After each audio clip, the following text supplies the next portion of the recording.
This computer. Oh, so it must be working. Hey,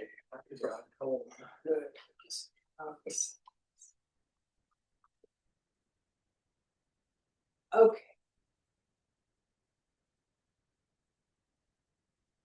So visualize surrounding you in every direction, sentient beings in every realm, every kind of sentient being that's not yet enlightened. And therefore, these sentient beings that surround you in every direction, insects, people, animals, things we don't even know about, are undergoing all the various kinds of suffering of cyclic existence. So these sentient beings are the unenlightened beings who, like us, are caught in the cycle of compulsive cyclic existence due to our grasping at independent, hallucinated existence. We're grasping so hard on this I, me, and mine. Every kind of being is in the same situation. And recall that you have been drawn to this particular Mahayana path of Buddhism because your wish to be a cause for the relief from this compulsive cyclic existence that not only you are enduring for countless lifetimes, but all the sentient beings surrounding you. And you want to be part of the cause of the liberation from this mistaken mode of existence, this continual, perpetual grasping at things in a way that they don't exist, grasping at yourself as if you are the most cherished, important person, and grasping at situations and conditions in your life that you so desperately don't want them to change or want them to change, and whichever one you want doesn't happen the way you want it, and on and on and on. And when it does happen, then something else changes. So this is what every kind of being is going through at some level. Just the perpetual churn of non-enlightened existence. And that you are on a path to be the cause of liberation for yourself and others. And so in order to bring that about, you have been drawn to a lineage of enlightened beings, of bodhisattvas and Buddhas, who are reaching out to us through the Dharma, through the very things that we're going to discuss in class today. So these wonderful enlightened beings are appearing to you in forms that you can see, in forms that you can benefit from. This is what Buddhism is all about. They will appear to you in the way that is meaningful to you. And so here you are, you're drawn to the wisdom and the practices that are being brought to you, and you're confident that those practices will be the cause for your liberation and enlightenment and your ability to bring others along this same path towards their liberation and enlightenment, and so on, out into infinity. So generate this feeling of resolve that you will take the advice in the teachings today and in this path, and you will put them into practice so that you are indeed the cause for liberation for all the sentient beings, and develop a strong sense that it can happen, and that through your sincere reliance on the teaching and actually putting it into practice, this is how it happens. This is how the transformation of everything happens, from the inside out.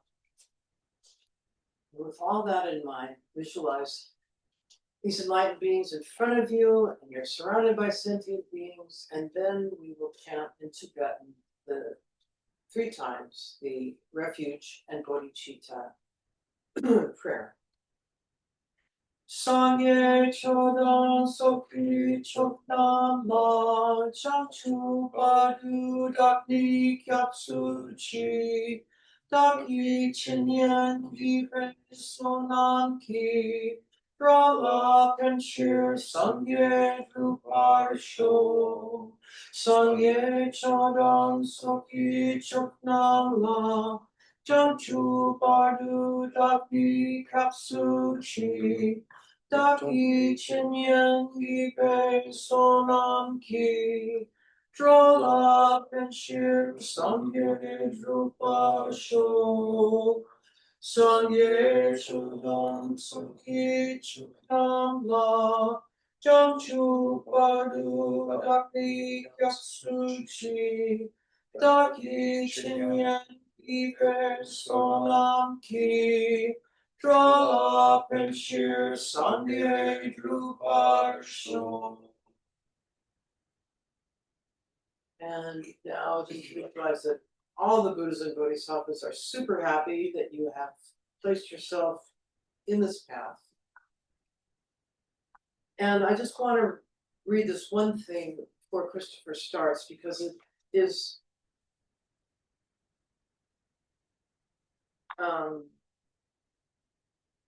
important to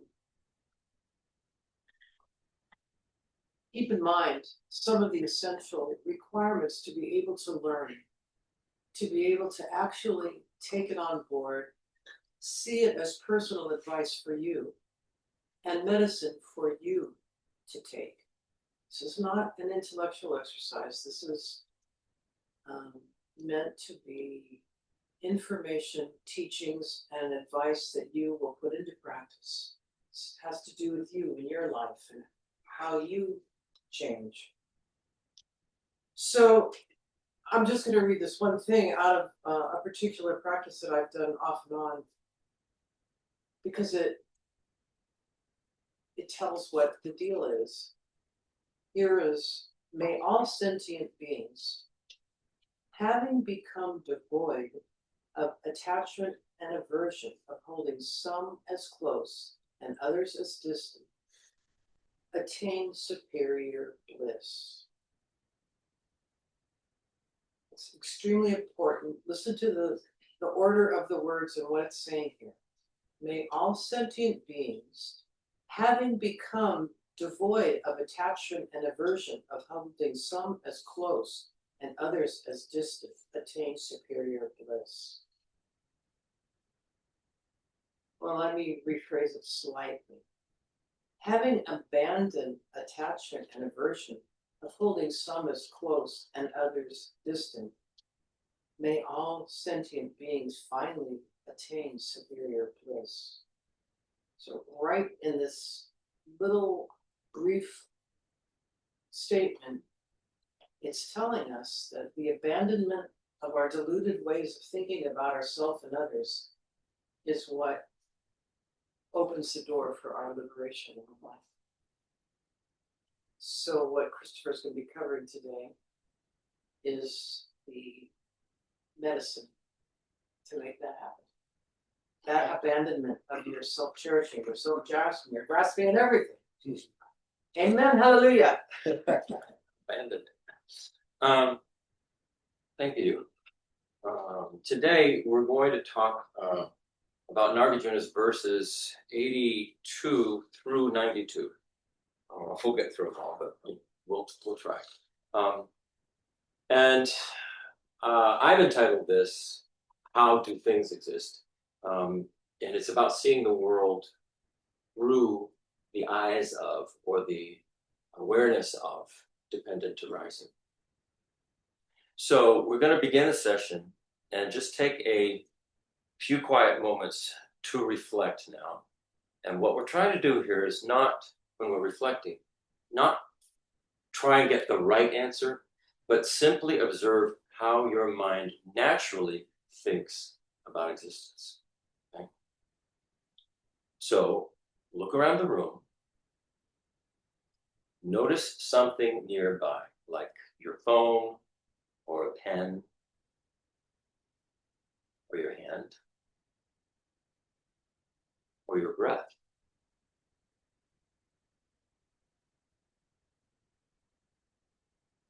Ask yourself gently, what makes this thing what it is?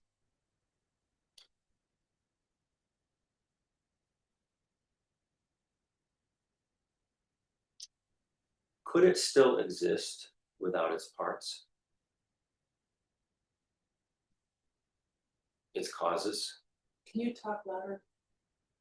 You know what, Dickie, can you, if you see on that AC, there's a little, it's narrow to push it up a degree. And that should probably turn off the AC, which will help with your hearing. Just turn it down. Okay. I'm also thinking of the mic picking you up and all that. Okay. Well, I got this mic right here. All right, go back where we were. What makes this thing exist that you've chosen? Could it still exist without its parts, its causes, or you perceiving it?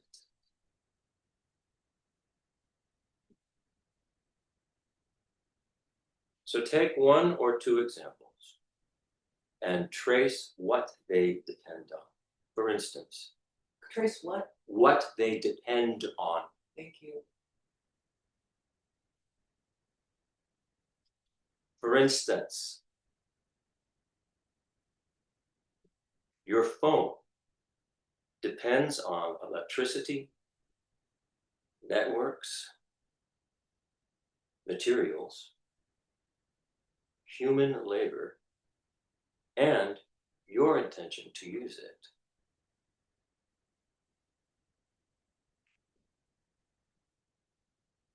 Even your thoughts depend on your brain,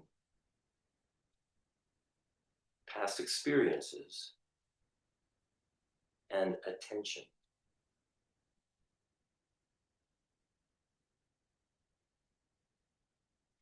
Now turn that same inquiry toward yourself. Who or what is the I, the me, that is doing this reflecting?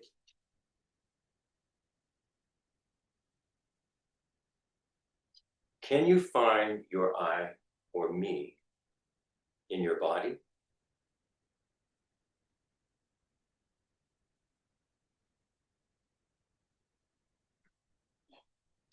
Can you find it in your mind?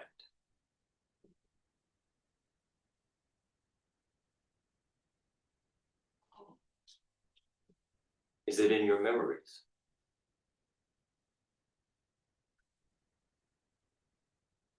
Or is it anywhere else? Is the I, me, a single thing?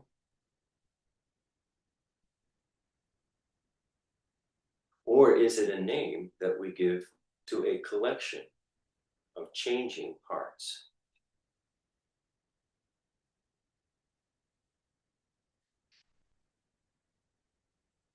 Finally, consider this question. If everything, including ourselves,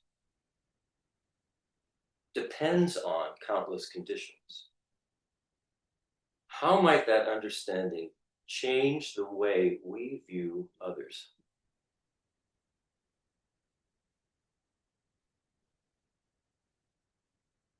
Could seeing interdependence make judgment soften? Or compassion grow?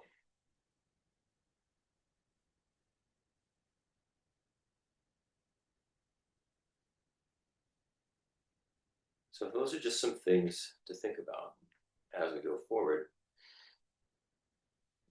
In the last session,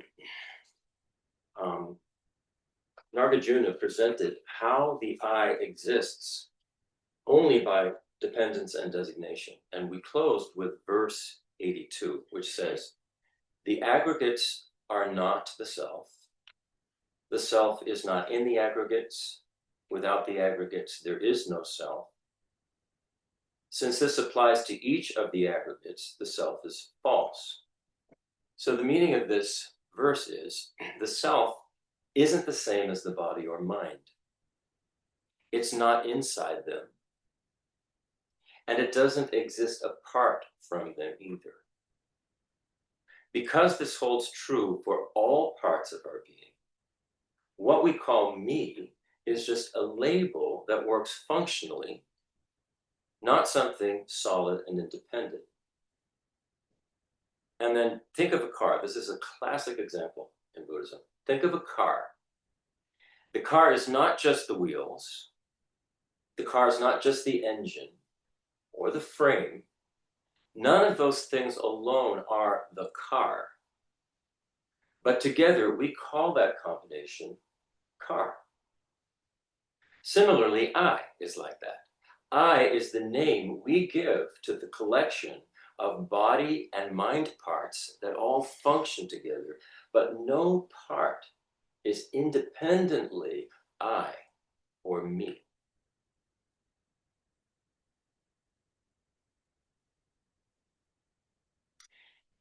If you can't find the self anywhere within the body and mind, what exactly is it that says I?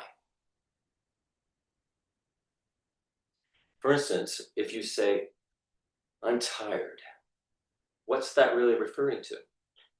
Is it your mind that's tired? Is it your body that's tired? Are you tired of habits that you have? Is it your habits that you're tired of? Or is that just a momentary label that you're putting on a particular feeling that you have? I'm tired.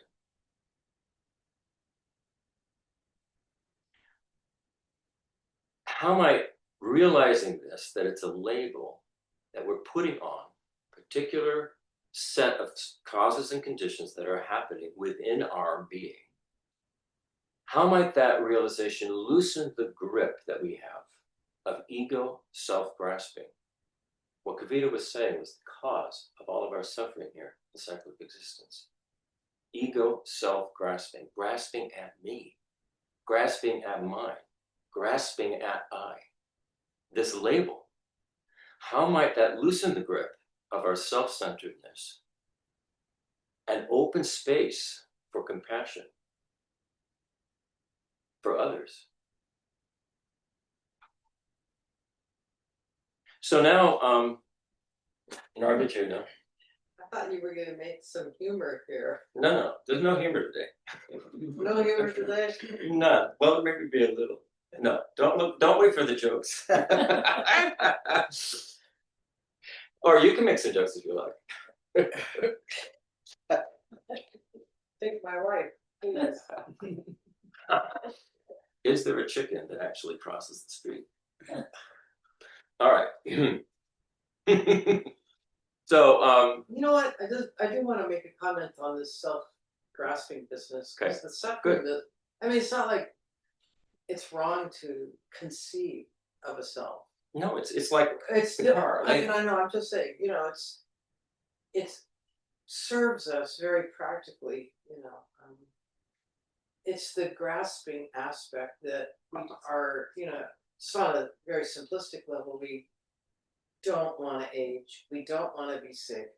We only want the good things. We don't want the things we don't like. So that protecting this clump of experience we call, you know, the self. It's the problem, the grasping aspect. Yeah. Well, even go back to the car example. I mean, look how attached we can get, or some people can get, to their car, especially if they're new, bright, shiny Porsche or Lexus or whatever it is, some very special car, beautiful finish and everything. And you know, you're seeing that collection of all those parts as car, beautiful car. I'm attached to this. This is my car. So if anything, if there's one little nick or scratch in the finish, you know, you just get way bent out of shape. Well, that's what the eye is like. The eye is this label for these parts, but we're so attached to the label that this I and me, self-existent, inherently me, that we get all bent out of shape if there's any criticism, anything that goes wrong.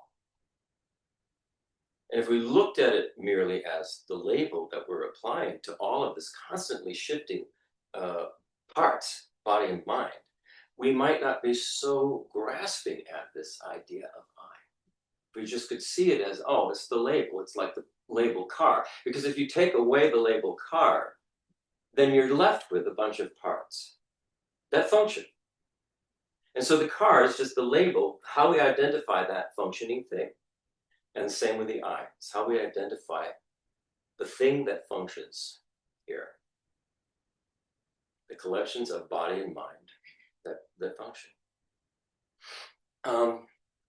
So now Nagarjuna is shifting from this idea of what is the self to then how do things exist at all? So now we're moving into a bigger question. How does everything exist? How do the parts of the body exist? If I is just a label, then what's all of this that we're calling me, right? The mind, the body. So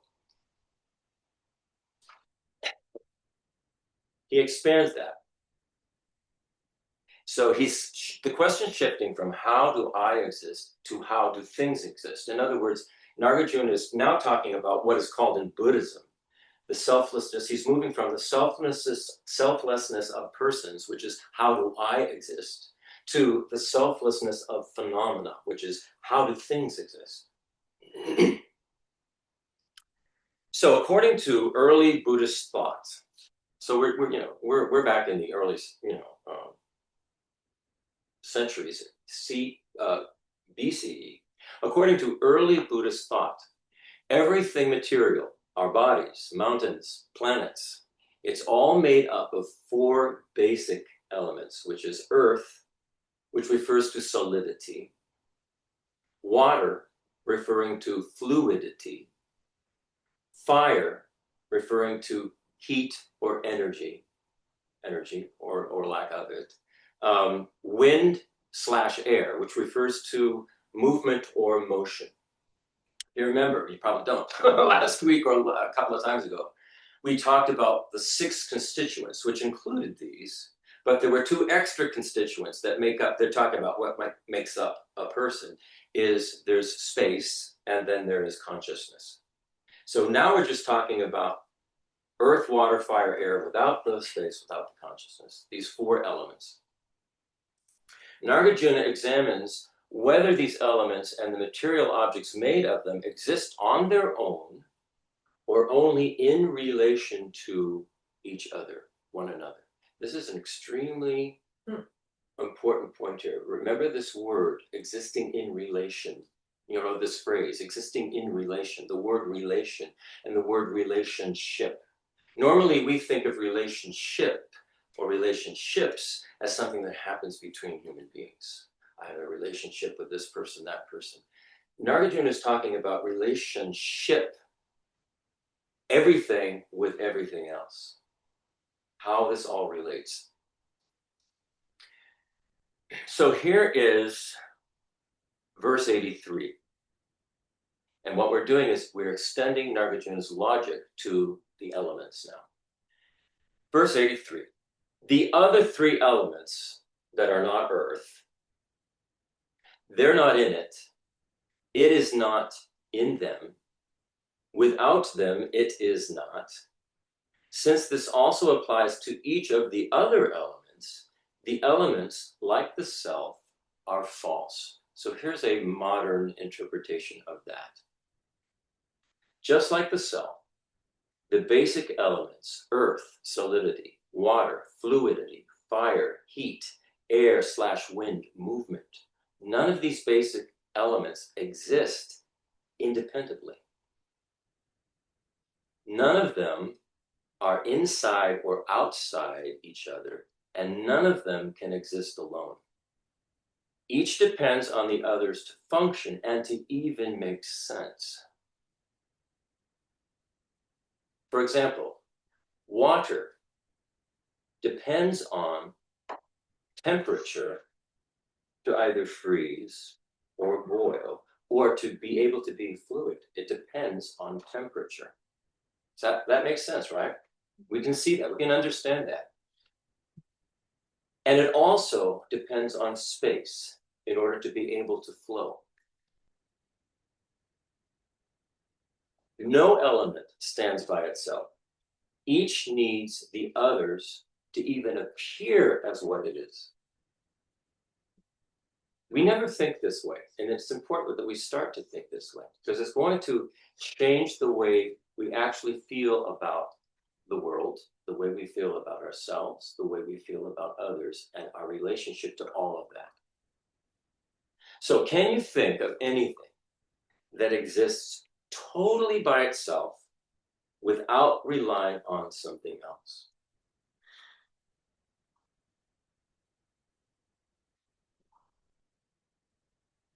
It's pretty difficult, isn't it? Anything that exists totally by itself without relying on something else. I remember I asked this question years and years and years ago, and somebody said God. And I said, well, what is God? And they said, well, God is the creator of everything. And I said, well, if there was no creation, would there be a God? How can God be the creator of everything without a creation? So even that includes everything. But you have to think carefully about that and step away from emotional feelings we might have and just try and look at it very logically. And other people would ask, does the Buddha exist, independently without? And it's quite obvious that that's not the case at all. The Buddha is a result of so many causes and conditions.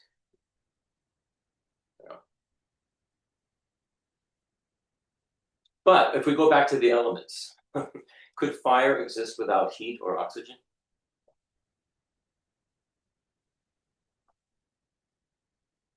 No. The answer to these is all no.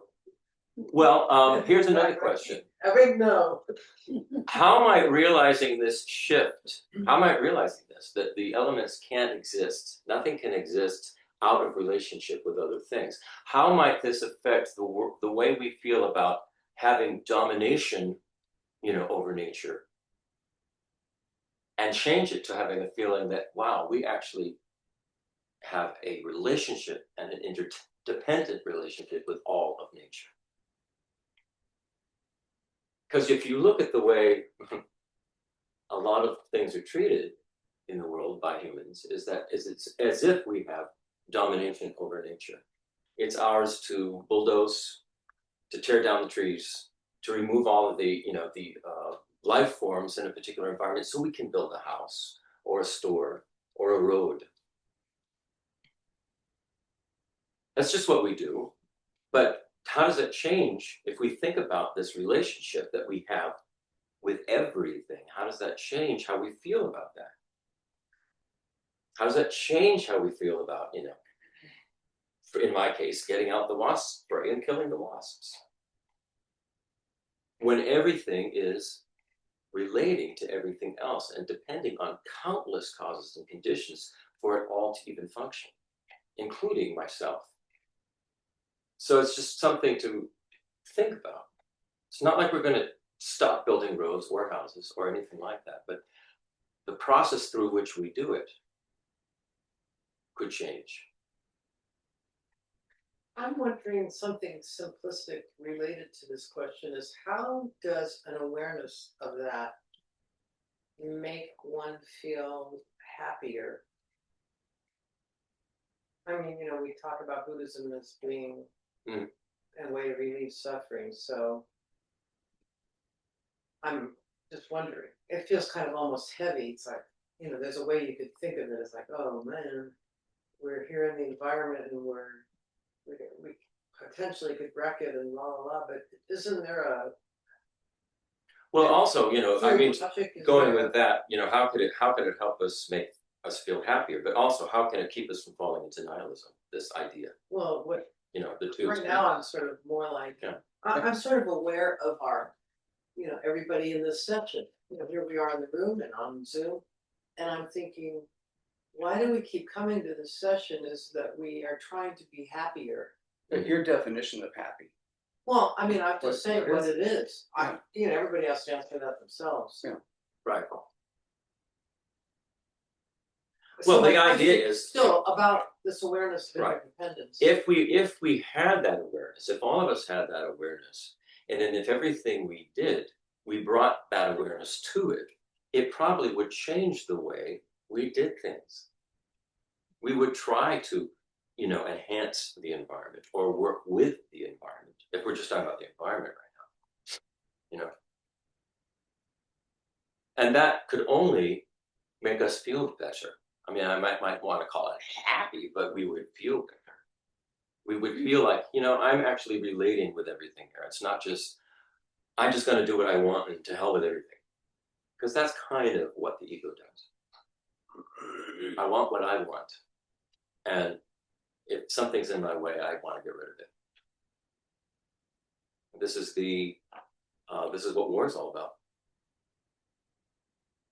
So, and we all know war actually does not make anybody happy. So now we're going to verse 84, when we're talking about mutual dependence. Here's the original verse. Earth, water, fire, and wind individually also do not inherently exist. When any three are absent, an individual one does not exist. When one is absent, the three also do not exist. So each element exists only because the others do. Take away the three and the fourth disappears. You can't have fire without something to burn. You cannot have wind without space to move through, or water without cohesion or temperature. Everything co-arises through mutual dependence. So, for example, a flame depends on fuel, which is of the earth element, you might say. Depends on air. It depends on temperature. It depends on the heat of the fire, the flame. Remove any one of these, and the flame vanishes. This shows that even basic phenomena depend on conditions. So we take a simple example. If we take our phone, if we removed the power and we removed the screen, would that even function as a phone? No, it's depending on all these other things to even exist. The same goes for every single thing you look at. It's depending on everything else for it to even exist.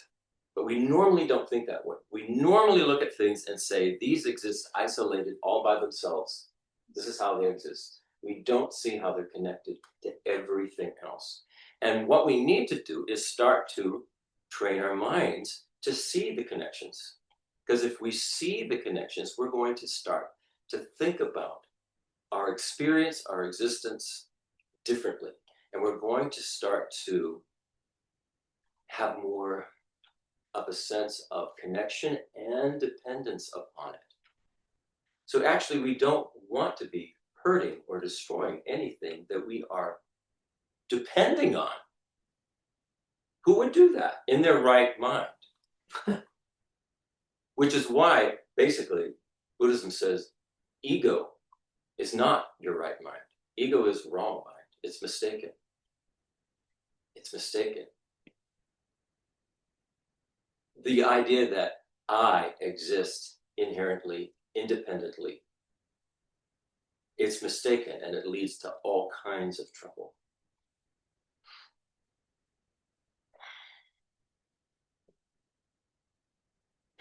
Here's an interesting question. Is there really a universe without the interactions that make it up? Can you even say there's a universe without all of the interactive things that are happening within that universe? Again, universe, like the label car, is a label for this huge kind of relationship going on.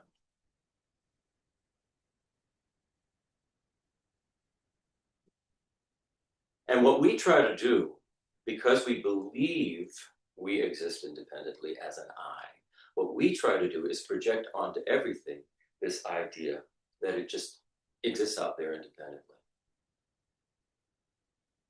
And it doesn't at all. None of it. Yeah. So ego is a dependent arising. Mm-hmm. Yeah. So the fact that we have a lot of ego, not we, but I mean globally. I would say we have a lot of ego. Okay. So we have a set of causes and conditions that allow a lot of that ego to be present, expressed, whatever you want to call it. Mm-hmm. And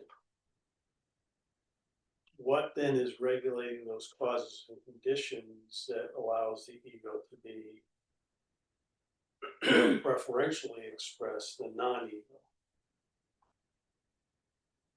Well, what are your thoughts on that? Well, I'm wondering about habituations and whether habituations play a role in dependent arising, impact causes and conditions. I don't know. But I'm struck by how everything is a dependent arising. Everything is dependent arising according to the belief. But there are some constants that seem to be fairly persistent, like ego, like attachment, like delusions. So they're all dependent arisings by definition. So we have to have the right causes and conditions. So why do we have the causes and conditions that seem to allow those versus those that would allow us suffering or more happiness or nihilism or what have. So I was just, as you're talking, thinking about what is it that predisposes our humanity or our society to those dependent arisers versus a different dependent ariser. And I don't know. right. I mean, all right. So it would come from a misunderstanding of how things actually exist. A misunderstanding. You're asking why? Is there a misunderstanding? Like we should have come out of the box with this understanding. Well, I mean, I brought this up before. Right. It's like saying why should there be a beginning? Why does there have to be a beginning? It's a little like saying that. So if what Buddhism is saying is that since beginningless time, there's been this problem with a mistaken view of independent self-existence, which leads to this idea of this ego self-grasping, which leads to all of the problems. So what we're looking at is what are the causes and conditions for all of the problems that we experience in the world, in this samsaric cyclic existence that we call the world. What are the causes and conditions for that? And that's exactly what Buddhism is looking at. Right, and you're asking why aren't we just perfect? Can I say something? So That's what it sounds like to me. Oh, we can't hear. You have to speak up. okay, Is your audio on? I don't know. Let me see. I'm on. So my voice is on. So you can't hear me. Yeah, we can hear you now. Yeah. Okay. So I mean, there's also an evolutionary component to that. I mean, it sort of reinforces the ego. If you care about if you put the ego in your species, you probably have an evolutionary advantage in reproduction. If you sort of give up to others, you may just not make it. So this may be something that's just inherent in our evolutionary history, which now may not be an advantage anymore, as we can see when people are just too egocentric. Yeah. Well, that's a good point. And I was just thinking, I think Claudia and Brian just answered my question that I was thinking internally.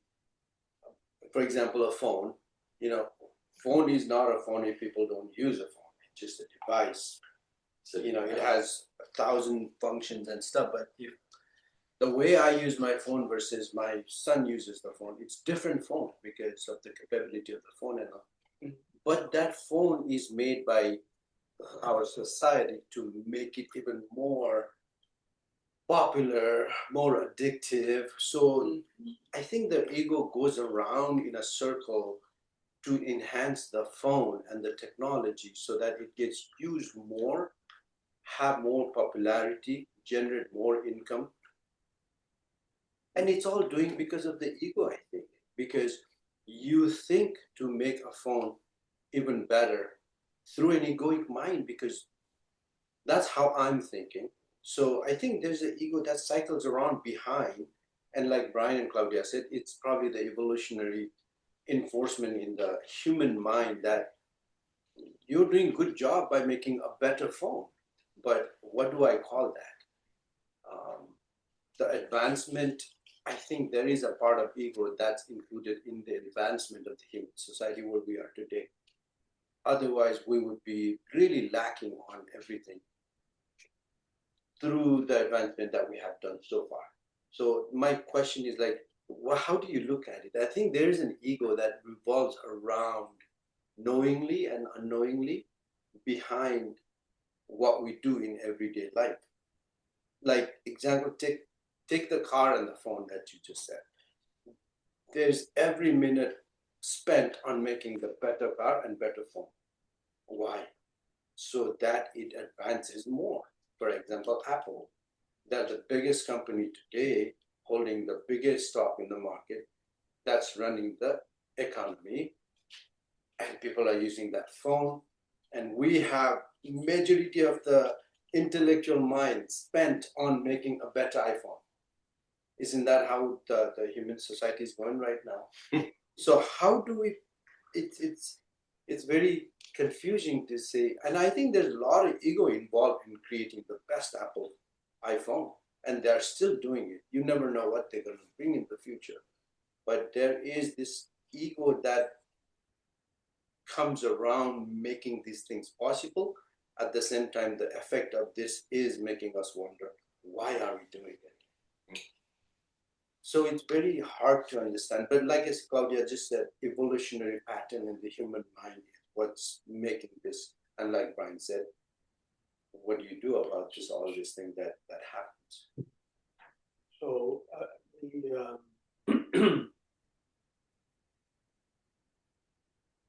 so I guess I would still go back to maybe I didn't put it in the right context. I mean, we believe everything's existed since the beginning of this time as Buddhists.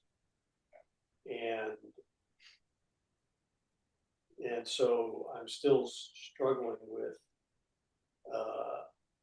how does a belief that everything's existence from the beginning of this time lead to an unbalanced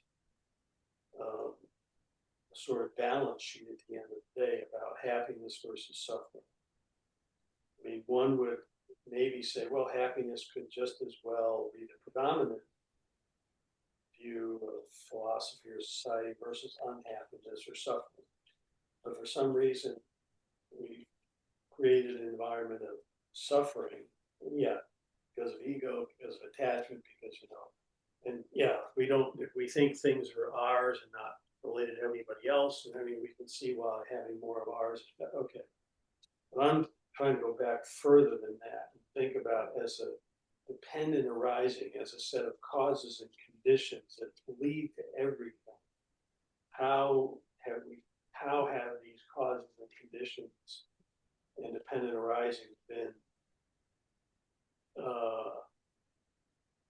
put together, structured? I'm not quite sure what the right word is to lead us on the path that we have gone down. And evolution might be important for certain advantages for reproduction, although, classically in the old days, you lived until you were 35 or 40 because that was your reproductive lifespan, and gone. But I guess I'm still puzzled as to how I connect this causes and conditions and dependent arising to what I don't see as a completely neutral or equal existence of happiness versus suffering. If that makes any sense. We seem to have a society that suffers tremendously So, at the expense of one that could be happy, and yet the causes and conditions you think would allow us to either create or dictate one versus another, yet we seem to not dictate the one that everybody says we really want. all right. You just said, to me, you just kind of indicated a key clue about this. You said, we seem to have a society that, dot. So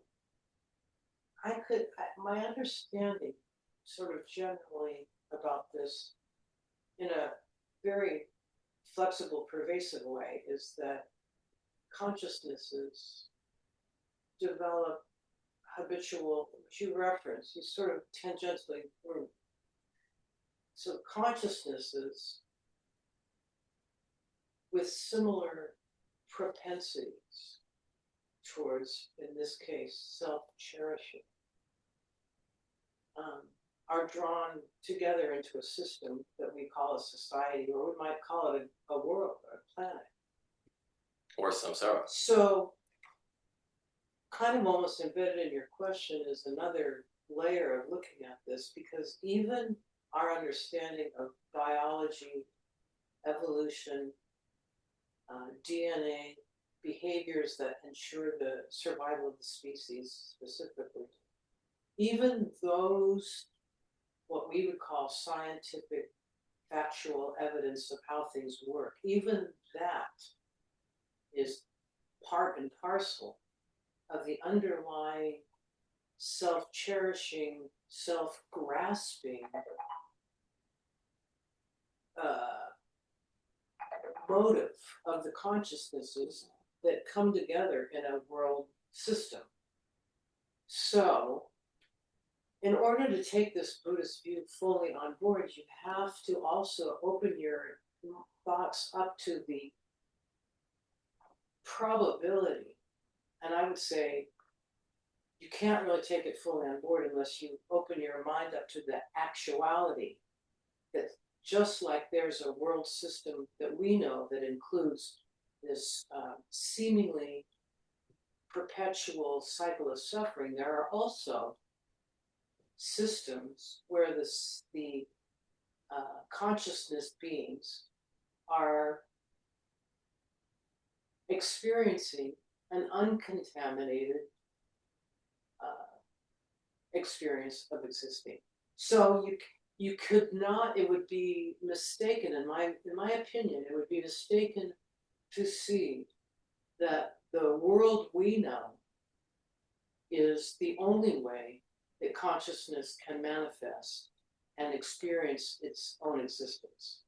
That would be a big mistake, because we would be limiting our understanding of what a consciousness is and how it can manifest and how it can experience its existence through the lens of, and so in some ways you could simplify this discussion to say this is about karma. If you have the karma to be in a society that is primarily, if you're, in a sense, what you're saying is our society is primarily influenced by this ego, self-cherishing and self-grasping. However, you can't look at that rationally as a Buddhist practitioner without also saying, all right, from what I understand of the teachings, there are these things called pure realms where the consciousnesses that have aggregated there are not experiencing the contamination like I experience it. I think I need to undergo some changes to my thinking process so that I can shift myself and as many other consciousnesses over to that kind of state of being. Anyway, that's just. Thank you for that. Yeah. I was getting kind of like, okay, am I supposed to be feeling like this is all? I always, to be a practitioner means that you accept that it's karma, it's samsara, from our mind streams developing bad habits from eons ago. And so we're here, we find ourselves with all this baggage that we brought with us, but it doesn't mean that it's awful. We're here, we're gonna die. You fall in love, you're gonna lose that person, or all these things are part of being in this meat suit. Just, you have to include that this is not the only way to exist. That's as I'm saying. Thank you for that, because I'm thinking, okay, but there is Pure Land, and there's none all of these other Buddhism things. makes any sense. Yeah, if you exactly. think Exactly. This is the only type of existence. Exactly. None of it. Yeah. makes So any that's sense. what we were where we were going. Well, I feel, I don't think it's that awful. It could be a heck of a lot worse. Yeah, I mean, just wherever you are on the spectrum of being liberated or not. I mean, it's the underlying, the simplistic answer to Brian's query, I think, is look at karma, but you can't look at it. In my understanding of Buddhism, there's a lot about cosmology and about different types of universes, and a lot of discussion there that we don't usually touch on. Yeah. And until you include that, you're going to be stuck thinking it's some problem with your DNA. exactly. That's what and again, thank you for what you. Well, anyway, that's. So if you go back to the Buddha's first teaching, which was basically he acknowledged, hello folks, there is suffering, there's causes, there's a way out of it, and here's the pathway out of it. But the Buddha doesn't go into why and how did this all happen. Buddha just states there's this problem. No, but that series of books by his whole that we've. But in that first teaching, has that stuff in there. in that first teaching, he did not go into that. Yeah. But what is evident when looking at the Buddha's teachings, and looking at the way the Buddha behaved, is that the Buddha was not like the rest of us. The Buddha, well, most of the rest of us, the Buddha had an altruistic approach to everything, and this enlightened view of how we can be, and was doing everything to help us pull ourselves out of this self-grasping situation that causes all of these problems, because it simply doesn't work. It just causes suffering, and we don't like it. So he's there just to help, not to say, how did it happen? Are there other places you can go? He's just saying, like a good doctor, do this. I see what your problem is. Here's what you do. And then as we move along and get more space in our mind, we can open ourselves up to the kinds of things that Cookie was talking about. But at the beginning, there's no way we would ever even think. Most people would not go, no, there is no other kind of world or other kind of universe. This is it. This is all there is. This is all we have to do, have to work with. And so we're just going to grab onto everything we can get for the short time we're living. And that's what's going on. That's why all this, rush to make so much money from these and keep making better and better and better. Yes, it's very helpful. It's an amazing, wonderful tool. And yet, yes, they're going to make tons and tons and tons of money and have lots and lots of power because of it. But still, they're going to die. They're just going to hold on. So as Buddhists, we have to take a much, much, much, much bigger view than just what we think of as this particular cosmos, or the way we think it exists. Because we're thinking that it exists from the viewpoint of a misunderstanding of how things exist.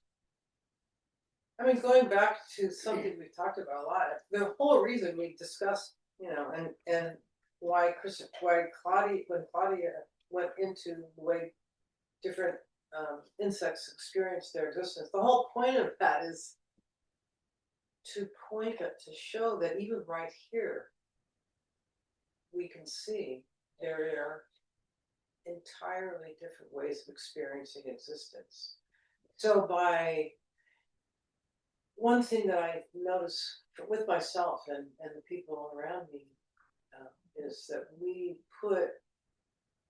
by the more energy we put into beating our heads against the appearing problems in our world system, the more we try to understand it and beat our heads against the wall about it, I'll say it is a futile struggle, because we can't, as we have often said, if Buddha could have solved the problem, Buddha would have solved the problem, or Jesus, or whoever. Or God.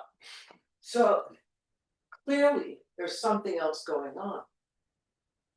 And I don't know, I do in the end have a lot of trust in the human being teachers we have come to know. And they look at us without any apology, saying there are Pure Lands. They look at us and say, you know, there are hell realms, there are Pure Lands, there's this, and there are realms of existence that they don't even have words for, you know. So we, you know, because as discussed in the how does a firefly see things example, because we have this particular equipment to decode existence, this is the whole issue as you get into this study of what's going on.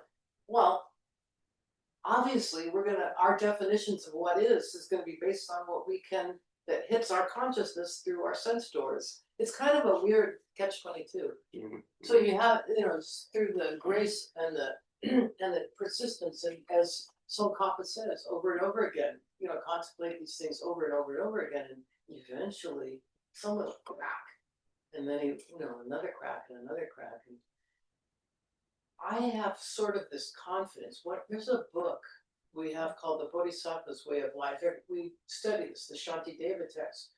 But something very interesting about that text, that book is about developing bodhicitta, which is this way in which we take our compassion personally and say, okay, my job as existing is to develop my compassion so much that I catapult myself out of this narrow view of how I and others exist. And the illustration and one of the phrases of Shantideva is that we exist in this life like a flash of lightning, which is ironic given how Tracy passed away. We are as solid as a flash of lightning. Shantideva is saying that. He's telling us your DNA is about as permanent as a flash of lightning. Your whole understanding of how things exist through the equipment you have and all the neat conceptual shit that we build up over countless millennia on art and science and music and all the other things is a bolt of lightning. Anyway. Okay, so we're obviously not going to come to a conclusion about that right now with the state of minds that we all I just have. want to repeat the thing. Just the advice from our teachers is just contemplate these things over and over again. Mm-hmm. Because that's only find a little crack in the hall of mirrors that we find ourselves in due to our sense and right. You know, our capacity. I think the biggest thing to take on board from this discussion is that the particular world we live in, the way we experience it, does not necessarily have to be the only kind of world there is and the only kind of experience there is. There could be other ways of existing. And our job is, if we are interested in being happy, to follow these teachings that the Buddha has given and see how that affects us, see how that changes us, and decide for ourselves, is it possible to transform? Rather than going, how did this happen? Why did this happen? I need to know before I can go take any further steps. I think we just need to take the further steps and see if this is making a difference. If it's not making a difference, then you go, all right, I'll go look at something else. I think all this we're talking about and all this raises your awareness as well. So like Kobita said, instead of, you know, you're sure to pound and button every day on this, but your awareness is very important on how things are happening, appearing, this time, next time. I think the sense of awareness development that develops by each second is probably what gonna help us get that crack to understand things more too. Yeah. So that's very hopeful. So what we should do is take these teachings that the Buddha has given us and then sort of apply it to the way things appear to us and say, is there another way I can look at this? It's going to make a difference. Awareness. Yeah, it's exactly what you're saying. It's awareness, yeah. So moving on,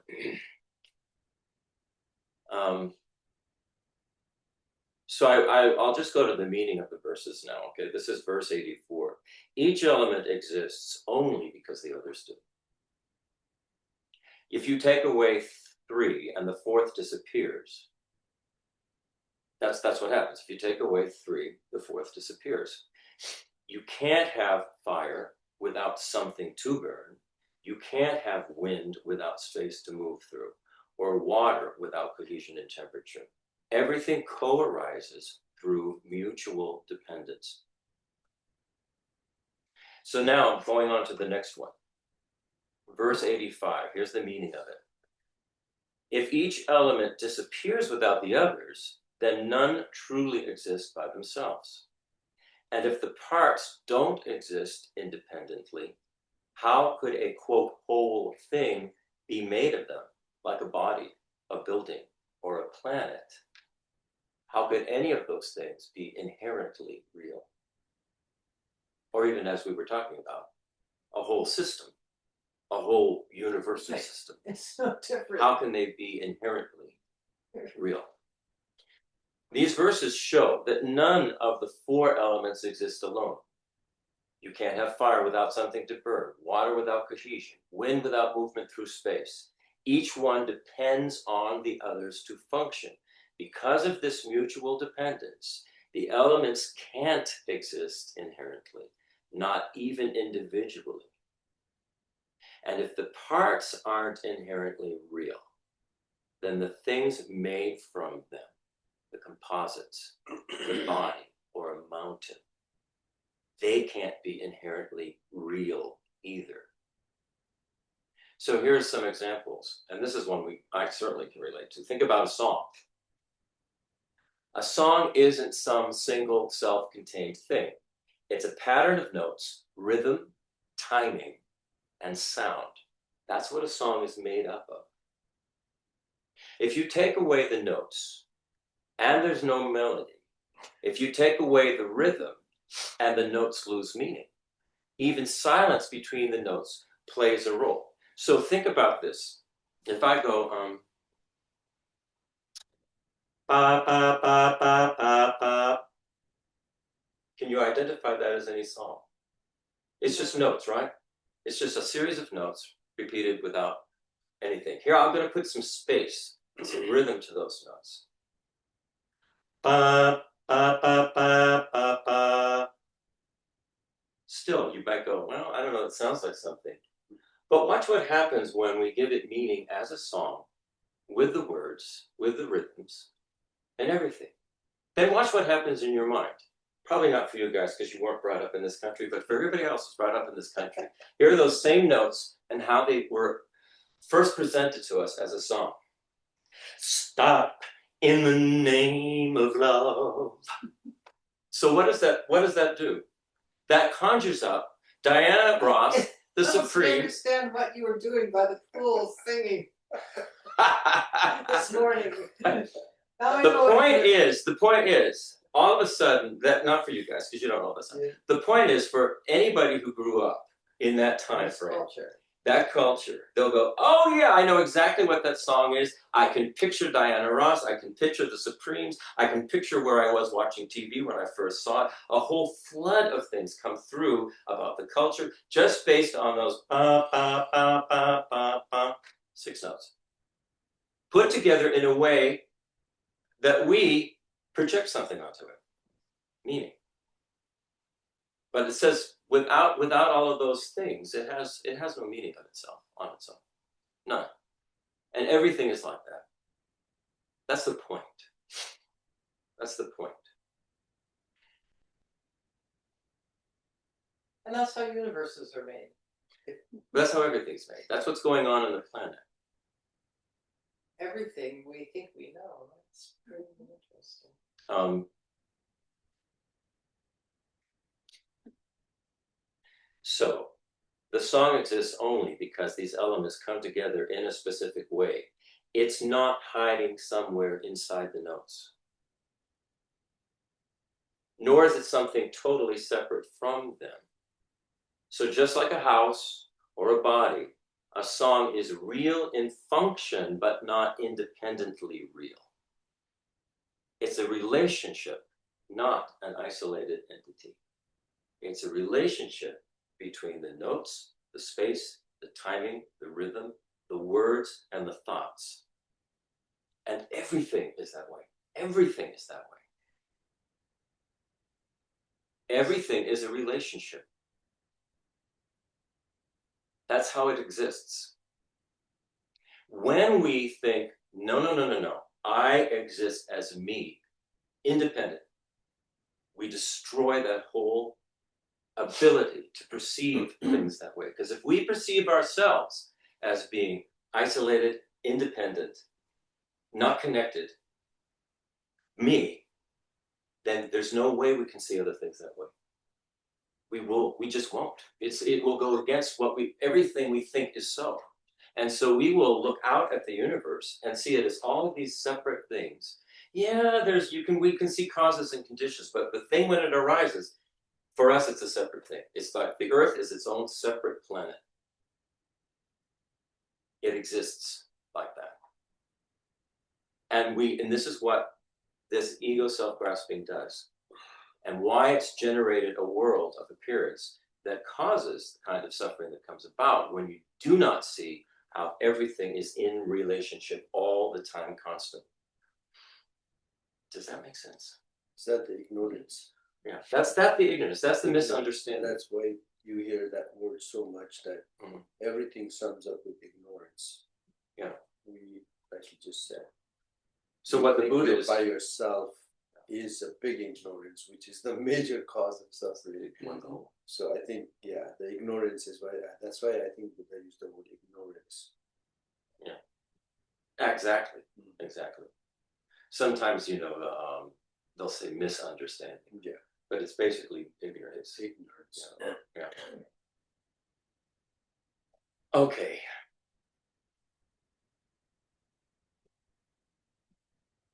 So nothing stands alone. Nothing stands alone. Everything stands in relationship to everything else. There's an element of that that's important to keep in mind too, is that there's a dynamic. It's not everything's in motion. Everything's constantly. So you can develop the idea of this sort of tinker toy set of the universe, that everything's sort of,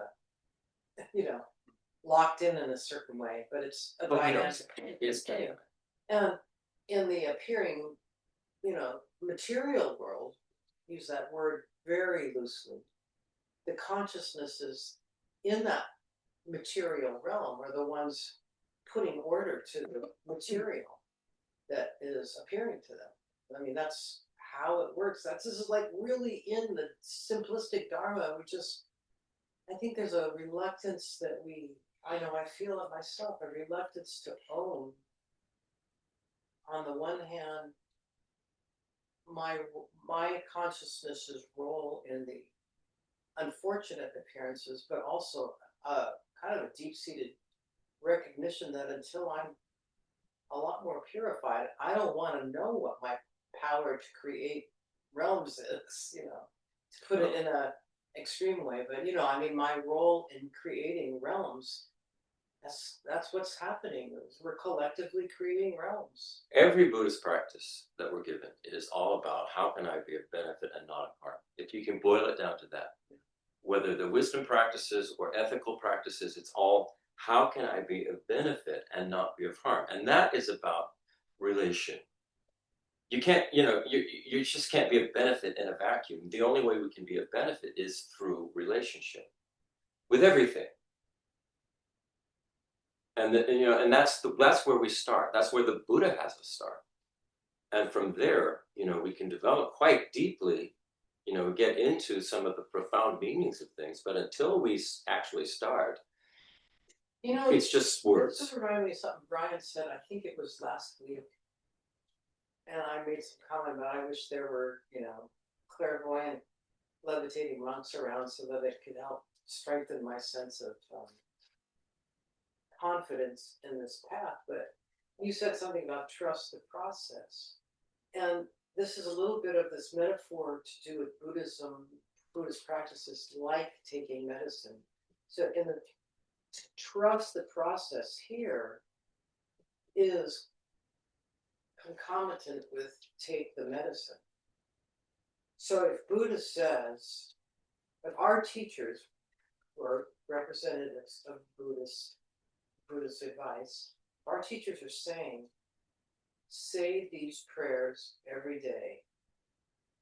That would be, if I'm going to take the medicine, then I'm going to trust the process. I don't have to understand how it works yet.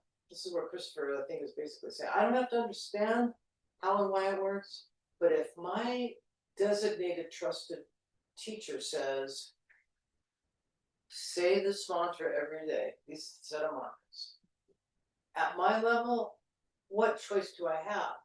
I mean, and I'm saying this as somebody who's been in the waiting room for 20 years going, oh, I'm not sure. I don't know, I just, that trust the process thing really hit me. I didn't That's a right approach. mention that to you, but it's Yeah. like, oh, whoa, yeah, right. But we can't Just do it engage. and watch. We have to engage in the process. And the trick that exists is, well, how do we trust it? How do we trust it? You know, and sometimes what we want to do is we want to know, all right, I want to know if I can trust every single part of this process. And I remember what Geshe Bhakra told me. He said, just take the first step. If that makes sense to you, if you feel that works for you, then you have a little bit of trust in the process. So then you take the next step. And if the next practice or step, whatever it is, or thought, concept, Buddhist thought, if that next one makes sense to you and it ties in with the first one, then you can even trust that, you can trust it more. And the more you do that, the more you actually trust the process. And so you can begin to trust the process as you go forward every step of the way. Because all of it, but you have to see the logic in what the Buddha is saying, or what Nagarjuna is saying. You have to see the logic in this. You have to see why everything logically is in relationship with one another. Once we logically see that and go, yeah, there's no other way that things actually do exist. So what am I doing by thinking I'm somehow this independent thing that, can just suck everything I want and destroy everything I don't want? I mean, it also comes down to, when we were children, right? Even my boys was little, I used to play this game while we're eating on the dining table. I used to say, okay, the milk in your cup, let's trace back where it comes from, right? And then we would say, okay, this came from HEB, right? So I would ask, who put it there in HEB? A farmer, right? Where did the farmer get the milk? From a cow. How did the cow get the milk? Because he had a baby, right? Baby fat. So that's how we used to play a game to see the interconnection between the cup and your milk. It comes from a lot of effort from everyone else. It just doesn't exist in your cup.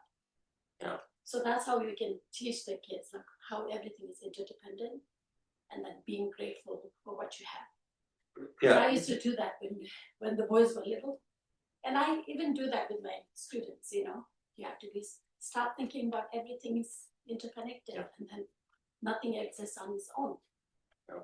So these are like kindergarten, first grade level of Buddhism that we can teach. Beautiful. Yeah. It's beautiful. Yeah. Everything is like that. And the Nagarjuna is saying we need to be thinking that way all the time. Because what that does, when we actually can trace how everything is related to everything else, well, it actually makes you become very humble And more grateful. and grateful. And that Huge gratitude. And that emotion will actually make you happy. Mm-hmm. That creates the result of this. You feel happier because you're humble, and that you're Right grateful, choices. gratitude. Yeah. Like gratitude is the antidote for suffering. Yeah. I think it leads to definitely a better choice, right? A better choice. A choice made by a clear, happy mind is always a better choice versus a choice made by, delusion, greed, ungrateful mind. So I think that's how to answer your Kavita's question, trusting and all that. I think it just comes out right there. Let's say you practice that. After the practice, let's say you're saying prayers 1,000 times. Okay, what the hell am I doing? Why am I saying this? But I think subconsciously, phenomenically, that we don't know, you probably end up making better choice whole day.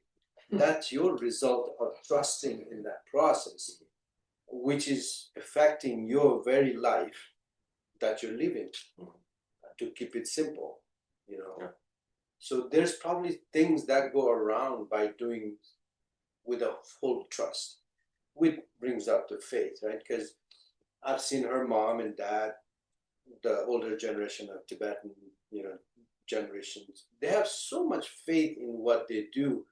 You could see a guy doing Om Mani Padme all day without even affecting single thing of hurting his wrist, because that's their genuine faith that developed in them.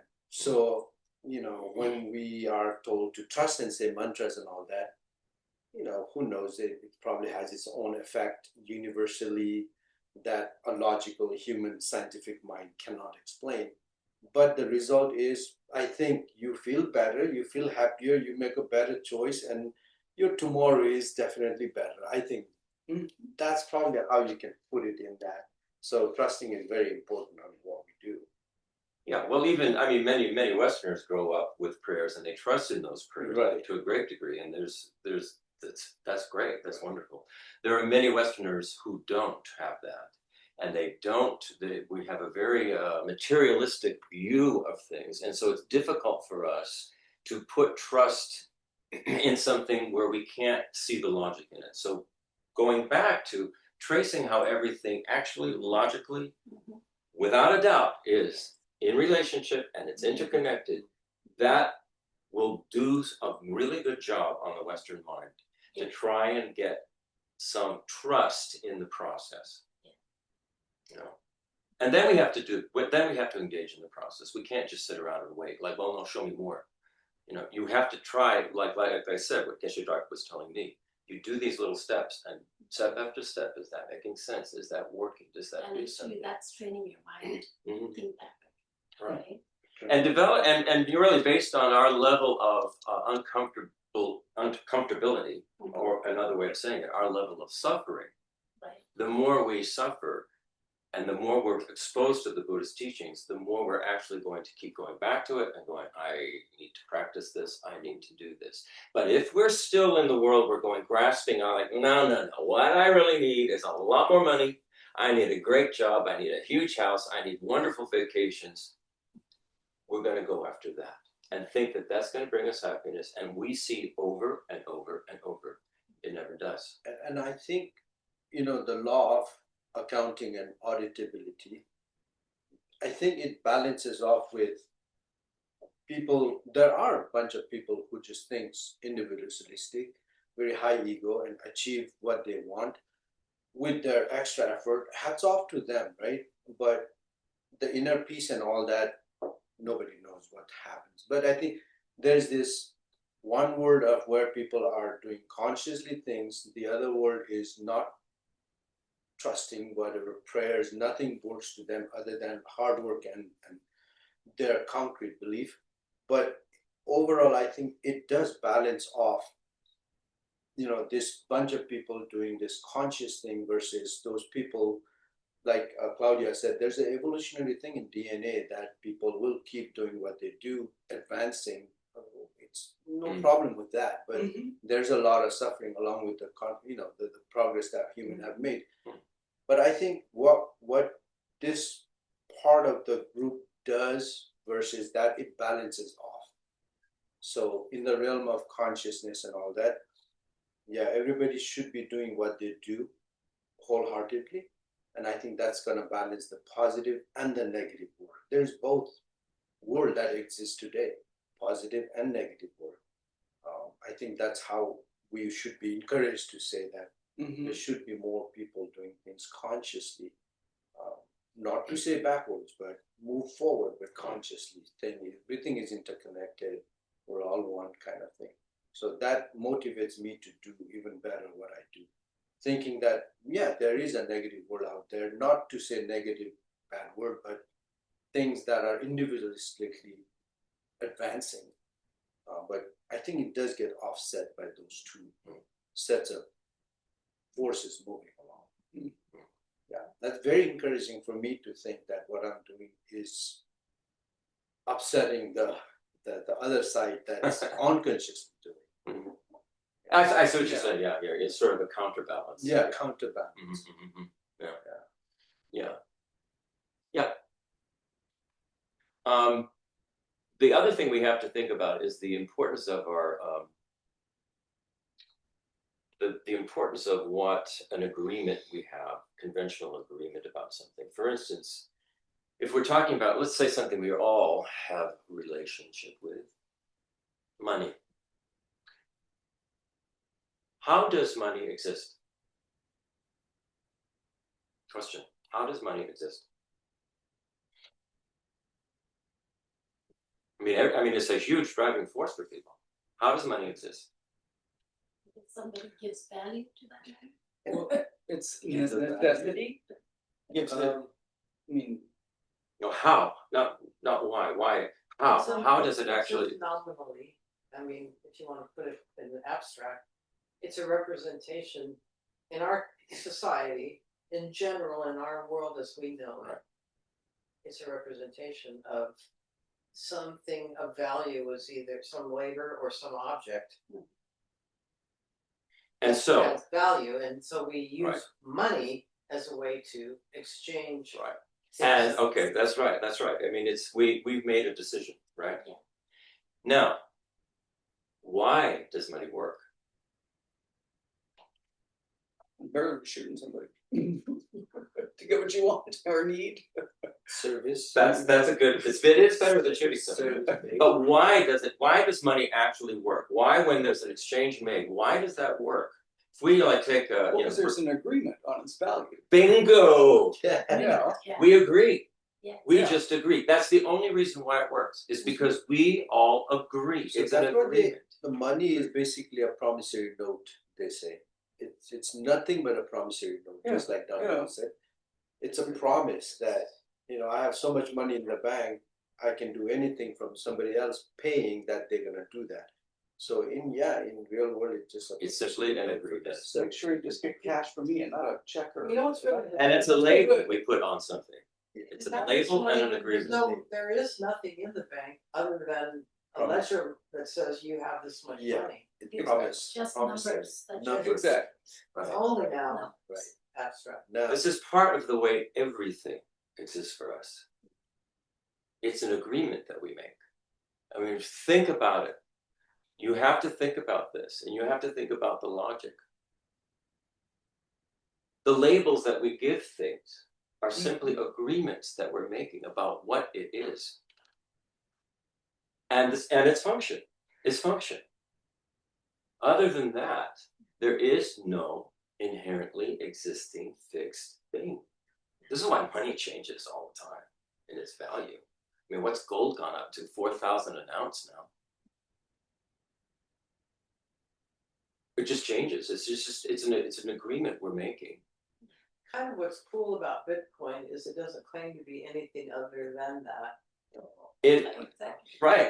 I mean, it's just an idea and a way it's to just an track. algorithm, idea. it's nothing, it doesn't even exist, that algorithm. At the most you could say it represents kilowatt hours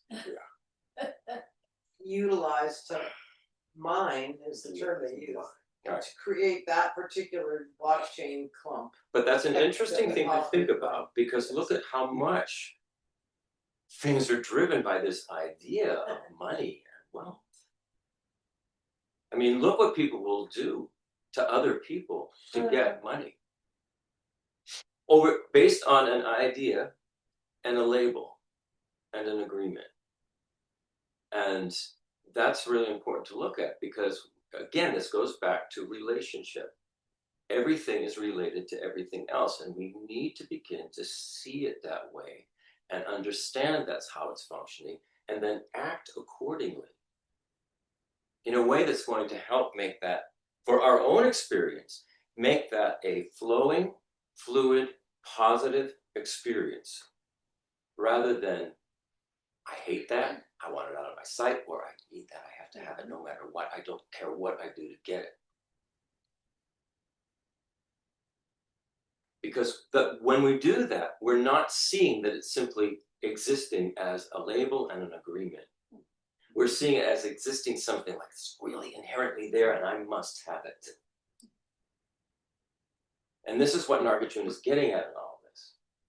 You know, when I first read this, I went, how am I going to go through these and, you know, make it have any kind of meaning, you know? But that's what he's getting at.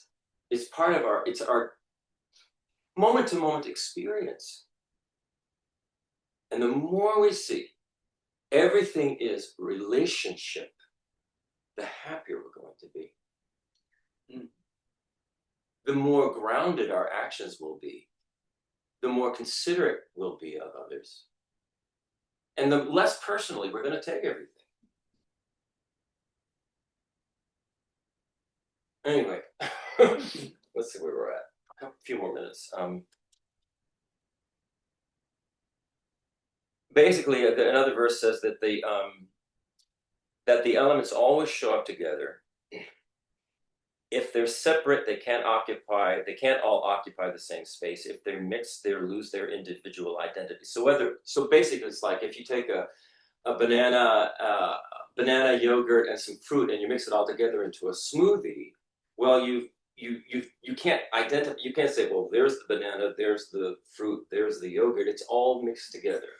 It's all mixed together. So the elements, they are always mixed together. They are always working together. Again, in relationship. And that's a way to think about it. Let's see what else. Okay, this idea of the same reasoning applies to everything. Sight, sound, smells, taste, thoughts, emotions, time, even languages. Nothing exists by itself.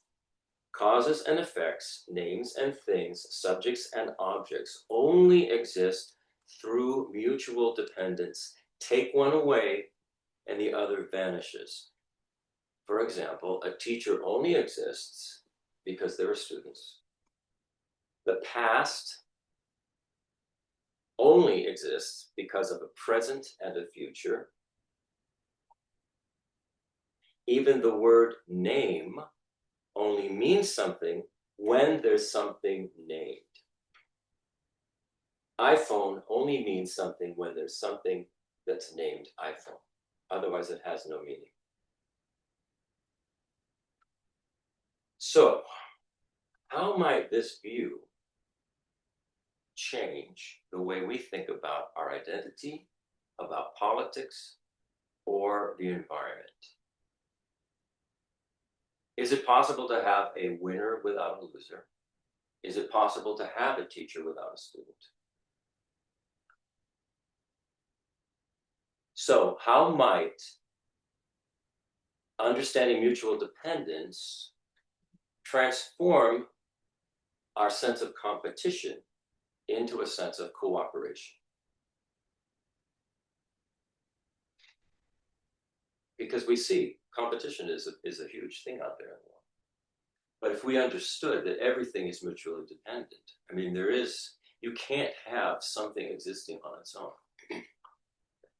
then we would want to be more cooperative in everything we did, because that's in line with the way things actually exist. The reason suffering exists is because we push against the actual nature of the way things exist. And when we push against the actual nature, we're going to get blowback. Because it doesn't work. We're going to be trying to force back into, no, this is the way things exist, and you're doing it the wrong way. So what's happened in this samsaric existence is we continually are getting blowback because we continually don't see the relationship of everything, the way everything is connected. You can't have short without tall.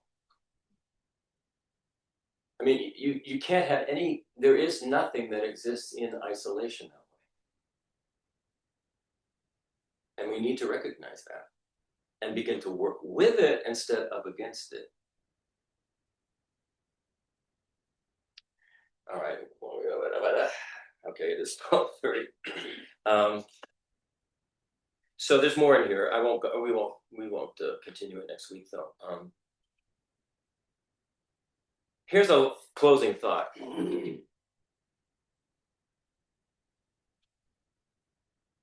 When, and I like this one, when I understand how everything depends on everything else, then compassion and love stops being a choice that we make, and it becomes the only logical, natural response. When I understand how everything depends on everything else, love and compassion stops being a choice, it becomes the only natural response. So we'll kind of leave it with there. And some closing prayers. May our recollection that everything is connected to everything give rise to heightened awareness of the impact of our actions of thought, word, and deed. So after we leave this teaching today, may our awareness of this stay active in our active minds throughout the day, so that we can become examples of virtuous, non-harming thoughts, words, and deeds. So that as that builds up and increases infinitely, that it ultimately leads to our state of enlightenment and ability to lead others along the same path. So this awareness is the basis. Yeah. And like May that grow and not decrease. yeah, if we do that, then I see, going back to like Brian's question and Brian's point, what we're going to see is that we're going to see the results of behaving and thinking and speaking in that way. And we're going to begin to see, you know what, this is a better way to be. I feel better. People around me feel better. The environment seems better. That gives you confidence. It gives you what we would call faith in the teachings. And so that's a step to take to develop that sort of trust. So we'll leave it there because we're past time. Thank you, everybody. Thank you. That was the closing prayer. That was the closing prayer. That was Jangchu Sencho Rinpoche in Okay, Thank you. stop the recording.